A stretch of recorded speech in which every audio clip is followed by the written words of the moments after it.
As blacksmiths, we tend to acquire lots of little scrappy bits of material. And if you're a new blacksmith, a great place to use some of these materials is making simple hooks.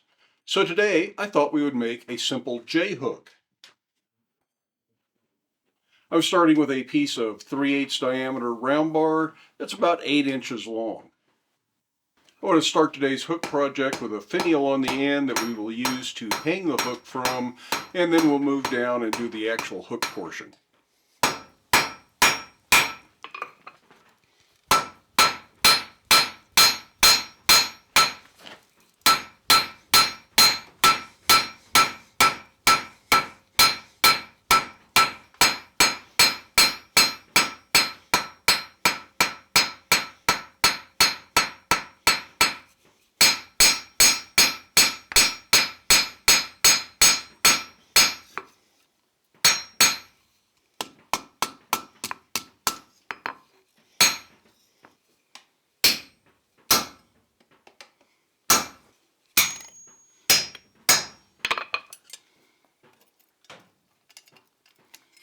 Using a bolster helps give you a nice clean punched hole.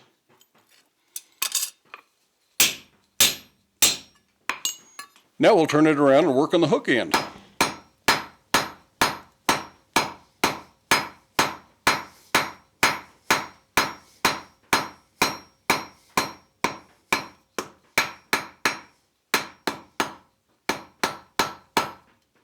It's always best to draw tapers out square, then forge them octagon, and then go to round. Don't try to draw a taper out in the round section.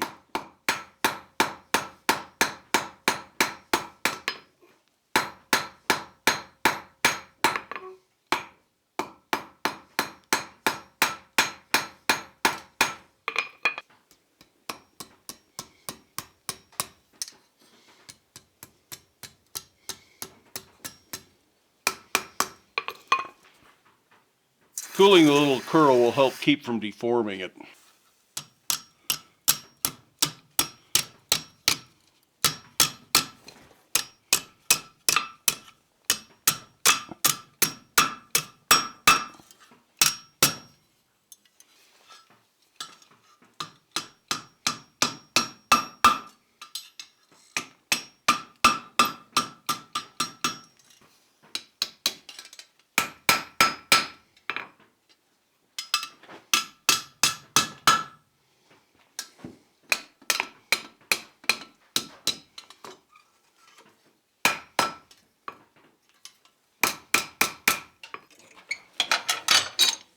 One advantage to working with round bar is if things don't line up, you can twist it and nobody will ever know.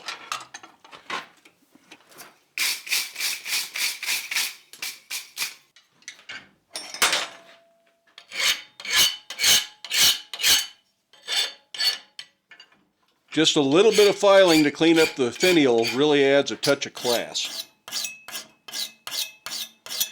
Then a real light heat just to get it warm enough to melt some beeswax. And there we have a nice simple J hook. This is an ideal hook for hanging your coat on, maybe hanging your shop apron up on the shop wall, or just hanging your hat on. But it's a very functional item, and this is a great learning project for a new blacksmith. Make a whole bunch of these before you move on to anything else. You get to practice isolating material for the finial, drawing tapers, simple scrolls, bending hooks over the horn of the anvil. Lots of skill development in this project. But personally, I don't like putting these up with hardware store fasteners. I think that looks a little bit tacky. I prefer fasteners that color match this and maybe even have a little bit of a forged element. So if I'm selling these, giving them away, or even using them in my own house, I always make sure to have the appropriate fasteners as well. If you want to see how I do those fasteners so you don't poison yourself burning the zinc off the hardware store bolts, I'll link to a video about that right down here. In the meantime, I hope you have time in your day to get out to your shop, make something, but stay safe, wear your safety glasses. We'll see you for the next video.